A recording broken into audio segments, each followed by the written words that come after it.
கும்பராசி நல்லவனாக இருக்கலாம், ரொம்ப நல்லவனாக இருக்கக்கூடாது. எல்லா விஷயத்துலையும் இன்றைக்கி ஏமாந்துட்டு நிற்கக்கூடிய ராசி. பெரிய அளவுக்கு வளர்ச்சிகள். 7.5 சனி முடிஞ்சு அடுத்தது ஜென்ம ராகு. அடுத்தடுத்து அடி. ஜான் ஏறுனா மூலம் சறுக்குது. அந்த அளவுக்கு ஒரு பெரிய பொருளாதார பாதிப்பு.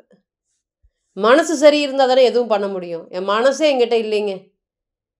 இன்றைக்கெல்லாம் சாமி கும்பிட்றதா வேண்டாமா அப்படின்னு சாமியை பற்றி யாராவது பேசினா கூட சிரிச்சுக்கிட்டு வெளியே வந்துடுறேன். ஒரு காலத்தில் சாமின்னு சாமி பக்தியாகவே இருந்தேன். இன்றைக்கி ஸ்பிரிச்சுவல் தாட்ஸ் எல்லாம் பறந்து போயிடுச்சு. நமக்குன்னு கடவுள் இருக்காரா, நம்மளெல்லாம் கடவுள் பார்ப்பாரா அப்படிங்கிற எண்ணங்கள் தான் அதிகமாக வந்திருக்கு. போகிற வரவன்லாம் அவமானப்படுத்துகிறானுங்க. எனக்கு பொருளாதாரத்தில் எந்த ஒரு விஷயத்துலையுமே சப்போர்ட் இல்லை. கேட்கும் போது எல்லாருக்கும் சப்போர்ட் பண்ணேன், எல்லாருக்கும் உதவி பண்ணினேன். என்னுடைய பணம் இவங்க எல்லாரும் தான் வச்சுருந்தாங்க அப்படின்னு சொல்கிறதுக்கே இல்லை. அந்தளவுக்கு பெரிய பெரிய உதவிகள், கேட்ட உடனே உதவிகள், ரீசன் சொல்லாததுக்கு முன்னாடியே உதவிகள், கடன் வாங்கி உதவிகள், நிறைய சொல்லிட்டு போகலாம். அந்த மாதிரி தெரிஞ்சு கொடுத்தது கொஞ்சம், தெரியாமல் கொடுத்தது ரொம்ப அதிகம். தன்னுடைய குடும்பத்துக்கு தெரியாமல் கொடுத்தது தான் இந்த கும்பம். இன்னைக்கு ஏன் காலபுருஷனுக்கு 11ஆவது வீடு லாபஸ்தானம். இன்றைக்கி இருந்தால் பரவாயில்ல, அவங்க சம்பாரிச்சோடனே நமக்கு கொடுத்துருவாங்க, திருப்பி கொடுத்துருவாங்க அப்படிங்கிற நிறைய நம்பிக்கை, மற்றவங்க மேலே வச்சுக்கக்கூடிய அசைக்க முடியாத நம்பிக்கை தான் இதுக்கெல்லாம் காரணம். ஆனால் இன்றைக்கி உங்களுக்கு ஒரு தேவை, ஒரு கஷ்டம் அப்படின்னா ஃபோன் எடுக்கிறதுக்கு ஆள் இல்லை. அதே இடத்துல நீங்கள் லேபராக வளர்ந்து வந்த இடத்துல முதலாளி ஆகக்கூடிய சூழ்நிலைகள் நிறைய வந்துச்சு. அதையெல்லாம் விட்டுட்டு திருப்பியும் அந்த லேபர் இடத்துக்கே போகிற மாதிரி ஒரு சூழ்நிலைகள் ஆயிடுச்சு.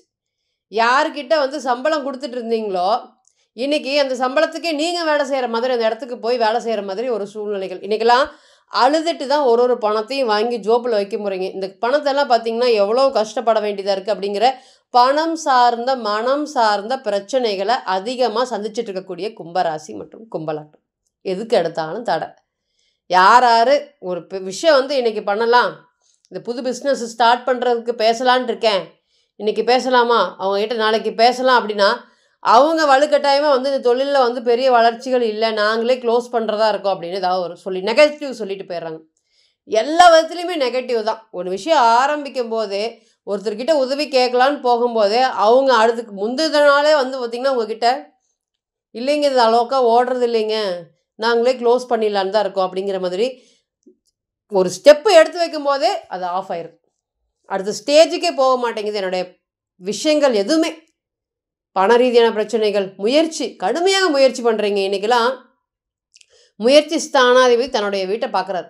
ஒரு முயற்சிகளும் ரொம்பவே அதிகமாக இருக்குது. எப்படியாவது பண்ணி முண்டி அடித்து ஜெயிச்சு வந்துடணும். ராசிநாதன் 2ல் ரொம்பவே ஸ்ட்ரிக்டாக இருக்குங்க. இன்றைக்கி இவங்களுக்கு தான் உதவணும், இவங்களுக்குலாம் உதவக்கூடாது, இவங்களுக்குலாம் நன்றி விசுவாசம் கிடையாது அப்படிங்கிற தெளிவான பதில் 7.5 சனி காலத்தில் நிச்சயமாக கிடைக்கும். அதுவும் உங்களுடைய ராசிநாதனா சொல்லவே தேவையில்லை. இன்னொரு 10 வருஷத்துக்கு கிட்டத்தட்ட யார் வந்தாலும் போனாலும் நீங்கள் நம்ப மாட்டீங்க. அந்த அளவுக்கு தான் நிறைய கசப்புகள் சொல்லிட்டு போயிட்டே இருக்கலாம். எந்தெந்த வழியில் கசப்புகள் வருமோ அந்தந்த கஷ்டப்புகள், கண் திருஷ்டிகள், வெளியே போனாவே உடம்பு சரியாமல் ஆகிறது, எங்கள் மேலே கண்ணு வச்சு என்ன பண்ணுறது, நாங்களே ஆல்ரெடி பிரச்சனையில் இருக்கோம் அப்படின்னு நீங்கள் போய் சொன்னீங்கன்னா கூட இன்றைக்கி பிரச்சனைகளை கேட்குறதுக்கு ஆள் இல்லை, காது கொடுத்து கேட்குறதுக்கு ஆள் இல்லை, எல்லா வழியிலையும் டோர் லாக் அப்படிங்கிற மாதிரி நிறைய இன்னுமே சொல்லிட்டே போகலாம். கும்பத்தை பொறுத்தவரை இன்றைக்கி பயத்தின் பிடியில் இருக்கக்கூடியது. ஒன்றும் பண்ண முடியாதுங்க. நீங்கள் நினச்சதை ஒரு துளியும் அசைக்க முடியாது. அந்த மாதிரி இருக்குது. இதை நான் ஆசைப்பட்றேன், இது விரும்புகிறேன், இது கிடைக்குமானா இந்த நேரத்தில் கிடைக்கவே கிடைக்காது. உதாரணத்துக்கு ஒரு பொருள் வாங்கணும்னு இருந்தீங்கன்னா அந்த பொருளை அந்த அன்னைக்கு அந்த நேரத்துக்கு போகும்போது அங்கே இல்லைன்னு சொல்லிடுவாங்க. அந்த மாதிரி என்ன எடுத்தாலுமே பிரச்சனைகள் வர்றதுக்கு காத்துட்ருக்குது. இன்னுமே பாருங்கள், ராகு நெருங்கி டிகிரியில் இல்லை. இன்றைக்கெல்லாம் நம்ம பேசும்போது 23 டிகிரி 22 டிகிரியில் தான் இருக்கார். கிட்டத்தட்ட இன்னும் 0 டிகிரி கிடக்கணும். அப்போ தான் வீட்டிலேருந்து பாம்பு வெளியே போன மாதிரி. இப்போ பாம்பு ஓரமாக வீட்டில் இருக்கிற மாதிரி தான். 15 டிகிரிக்கு வந்து நடு வீட்டில் இருக்கிற மாதிரி வச்சுக்கோங்களேன். எதுவுமே பண்ண முடியாது, எதுவுமே செய்ய முடியாது. உங்கள் இஷ்டத்துக்கு ஒரு விஷயங்கள் கூட நடக்காது. இதுதான் இந்த 7.5 சனி ஜென்ம சனி காலம். அது போய் இன்றைக்கி ஜென்ம ராகு காலம். ஒரு பிரச்சனை போய் இன்னொரு பிரச்சனை வருது, ஒரு பிரச்சனை போய் அதை விட பெரிய பிரச்சனை வருது. இது எல்லாமே இந்த ஜென்ம ராகு பீரியட் தான். இந்த நேரத்தில் இந்த அக்டோபர் மாத பலன்கள் எப்படி இருக்க போகுது? ராசியிலே ராகு, 2ஆம் இடத்துல சனீஸ்வர பகவான் வக்ரம், ராசிக்கு 5ல் குரு, ராசிக்கு 7ல் சுக்கிரன் மற்றும் கேது, ராசிக்கு அஷ்டமத்தில் சூரியன் மற்றும் புதன், ராசிக்கு 9ஆம் இடமான பாக்கியஸ்தானத்தில் செவ்வாய். தன்னுடைய வீட்டை பார்க்கக்கூடிய ஒரே கிரகமாக செவ்வாய் இருக்கார். 3ஆம் ஆதிபத்தியம் பெற்று 3ஆம் இடத்தை பார்க்குறார். ஓவராலாக கிரக சேர்க்கைகளும் சரி, டிரான்சிட்டும் சரி, இந்த கும்பராசிக்கு நல்லா தான் இருக்குது. அக்டோபர் மாதம் என்னென்ன நல்ல பலன்கள் நடக்கிறதுக்கு காத்துட்ருக்கு. ஆல்ரெடி நீங்கள் நெகட்டிவ் நடந்ததெல்லாம் சொல்லிட்டீங்க. இனி சொல்லக்கூடிய விஷயத்தில் ஒரு 2 நல்ல விஷயம் நடந்தாலுமே எனக்கு போதும் அப்படிங்கிற திருப்தியோடைய நான் அடுத்த ஸ்டேஜுக்கு போவேன். ஏன்னா கேட்டு கேட்டு சடைஞ்சு போச்சுங்க மேடம். அந்த அளவுக்கு வந்து பார்த்திங்கன்னா பலன்கள் நடக்குது. இன்றைக்கெல்லாம் கும்பராசியை பொறுத்தவரை நம்ம சொல்லிட்டு போயிட்டே இருக்கலாம். கும்பராசியில் பிறந்த கால ஜாதகத்தில் நம்ம பார்க்கும்போது சொல்லியிருந்தோம். ஒரு 2 வருஷத்துக்கு முன்னாடி ஜாதகம் பார்த்துருந்தார்.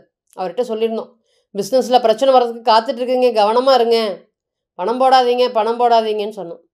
என்னுடைய நண்பர்கள் தான் மேடம், பார்த்துக்கலாம் மேடம் அப்படின்னாங்க. இன்றைக்கி அவங்க போட்ட பணத்தை விட ஒரு 10 மடங்கு அதிகமாக கடன் வந்திருக்கு. அந்த கடன் எல்லாத்துனாலையும் காரணம். என்ன காரணம் அப்படின்னு கேட்டிங்கன்னா, பிறந்த கால ஜாதகத்தில் சந்திரன் சனீஸ்வரன் பகவான் மேலே போனது தான் காரணம். ஏங்க இப்படி சொல்கிறீங்க நீங்கள்? ஆனால் நிறைய பேர் இந்த 7.5 சனி காலத்தில் வீடு வாங்குறாங்க, இடம் வாங்குறாங்க. நல்லா பிழைத்தவர்கள் 1000 பேர். அதெல்லாம் எப்படி?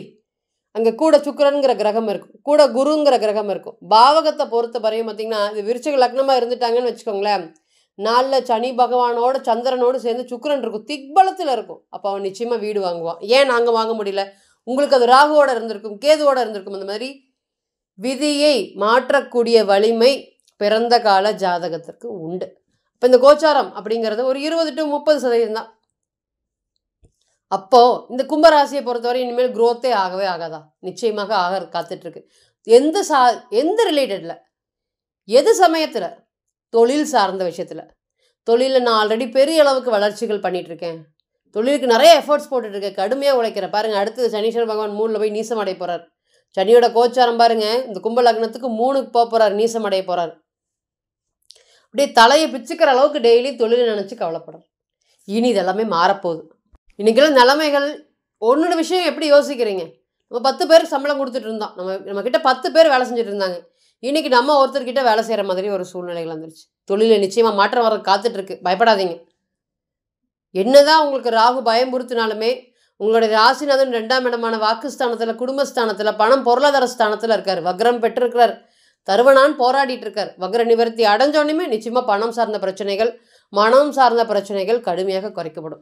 என்னதான் ராசியை வந்து ஒரு கிரகம் பலவீனப்படுத்தினாலும் ராசிநாதன் அப்படிங்கிற கிரகம் பலமாக இருக்கும்போது எல்லா பிரச்சனைகளையும் கடந்து சாதித்து ஜெயிச்சிடலாம்.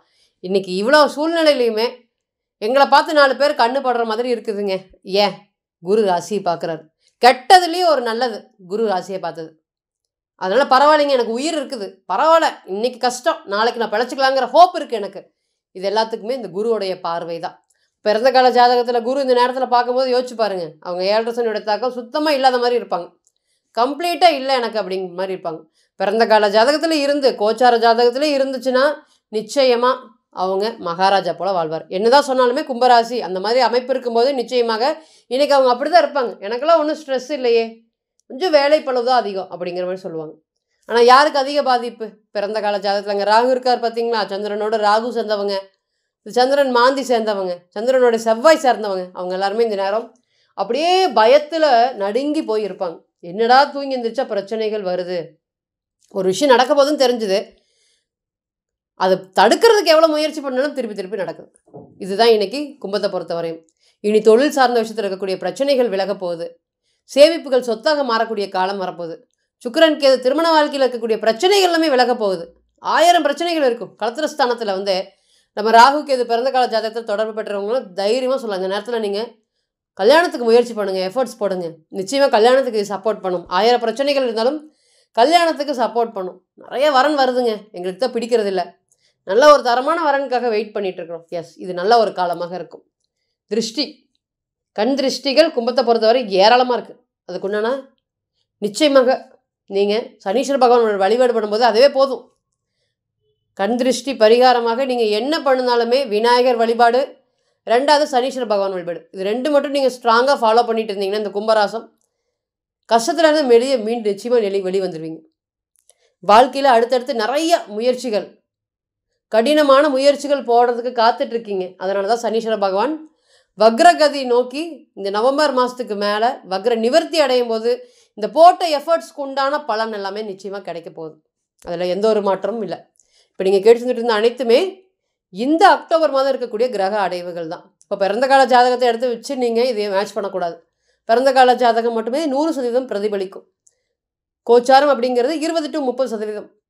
ஸோ தனிப்பட்ட ஜாதகத்தை நீங்கள் ஆலோசனை பண்ண விருப்பப்பட்டீங்கன்னா கீழே இருக்கக்கூடிய நம்பருக்கு காண்டாக்ட் பண்ணுங்கள். நான் வணங்கக்கூடிய நரசிம்மர் உங்கள் எல்லோருக்குமே நல்ல வளமான வாழ்க்கையை ஏற்படுத்தி தர நிச்சயமாக பிரார்த்தனை பண்ணிக்கிறேன். மீண்டும் ஒரு பதிவில் உங்களெல்லாம் சந்திக்கும் வரை உங்களிடமிருந்து விடைபெறுவது உங்கள் அஸ்ட்ரோ புவனேஸ்வரி. நன்றி, வணக்கம்.